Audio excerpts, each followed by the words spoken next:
Kompas Siang kembali untuk Anda bersama saya Glenis Oktania. Dewas KPK membuka peluang konfrontasi antara Ketua KPK Firly Bahuri dengan ex-mentan Syahrul Yassin Limpo dalam kasus dugaan pemerasan. Opsi ini muncul usai Firly diperiksa pada Senin kemarin. Anggota Dewan Pengawas KPK Syamsuddin Haris bilang dalam pemeriksaan di Dewas, Firly memberikan pernyataan yang tak berkesesuaian, terutama keterangan soal pertemuan antara Firly dengan Syahrul Yassin Limpo. Dewas pun kini membuka peluang mengkonfrontasi keduanya. Kemungkinan kita masih akan memanggil Pak SYL juga, sebab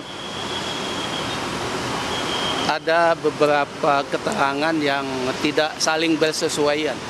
Nah itu kan mesti dikonfirmasi ulang, diklarifikasi ulang. Belum. Setelah Pak FB ini selesai, tentu kita akan lihat hasilnya gitu.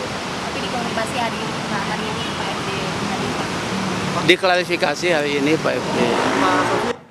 Jurnalis Kompas TV, Fedriska Ananda sudah bersiap di Gedung Merah Putih KPK Jakarta.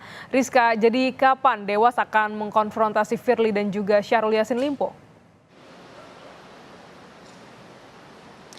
Ya, Glenis, untuk jadwal pemanggilan Syahrul Yassin Limpo sendiri hingga saat ini memang belum ada jadwal resmi yang disampaikan oleh Dewan Pengawas KPK. Lantaran memang dari Dewas KPK hingga saat ini masih berunding untuk kapan akan juga memanggil Syahrul Yassin Limpo. Lantaran hal ini, Dewan Pengawas KPK kemarin menilai bahwa klarifikasi yang disampaikan oleh Firly Bahuri ini tidak sesuai dengan apa yang disampaikan oleh Syahrul Yassin Limpo. Sehingga memang opsi untuk memanggil Syahrul Yassin Limpo kembali dan juga kemudian untuk mengkonfrontasi dengan Firly Bahuri ini kemudian muncul. Kalau misalkan kita mengikuti kemarin pemeriksaan oleh Dewas KPK terhadap Firly Bahuri ini dikatakan bahwa memang khususnya terkait dengan pertemuan antara Firly Bahuri dan juga Syahrul Yassin Limpo yang diduga ini sangat riskan terkait dengan konflik kepentingan, di mana Firly Bahuri sendiri ini merupakan ketua dari KPK sendiri, ini memang tidak sesuai dengan apa yang disampaikan oleh Syahrul Yassin Limpo, di mana kalau misalkan versi dari Firly Bahuri mengatakan bahwa ia betul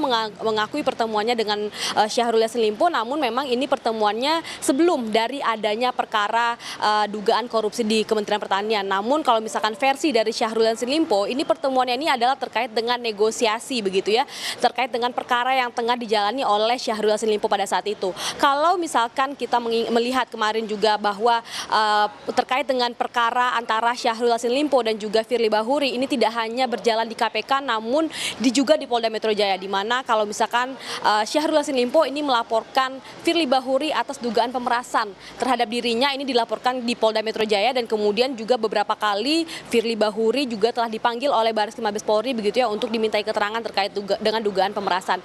Tidak hanya di Bareskrim yang memang Firly Bahuri juga beberapa kali tidak menghadiri ataupun memenuhi panggilan dari penyidik, namun ketika Dewas KPK juga setidaknya sudah 2 kali memanggil Firly Bahuri. Yang pertama yakni tanggal 27 Oktober dan kemudian pada pekan lalu tanggal 17 November, Firly Bahuri 2 kali tidak hadir ataupun memenuhi panggilan dari Dewas KPK, sehingga memang yang pertama terkait dengan ketidaksesuaian antara keterangan Firly Bahuri dengan Syahrul Yassin Limpo, maka opsi untuk memanggil Syahrul Yassin Limpo dan juga mengkonfrontasi Firly Bahuri dengan Syahrul Yassin Limpo kemudian muncul. Ini kemudian disampaikan kemarin oleh anggota Dewas KPK yakni Syamsuddin Haris dan juga diamini oleh anggota Dewas lainnya yakni Albertina Ho, di mana bahwa memang setidaknya dalam waktu dekat begitu ya, ini akan dipanggil Syahrul Yassin Limpo untuk dimintai klarifikasi terkait dengan dugaan pemerasan terhadap Syahrul Yassin Limpo oleh Firly Bahuri. Glenis. Terima kasih jurnalis Kompas TV, Fedriska Ananda langsung dari Gedung KPK Jakarta.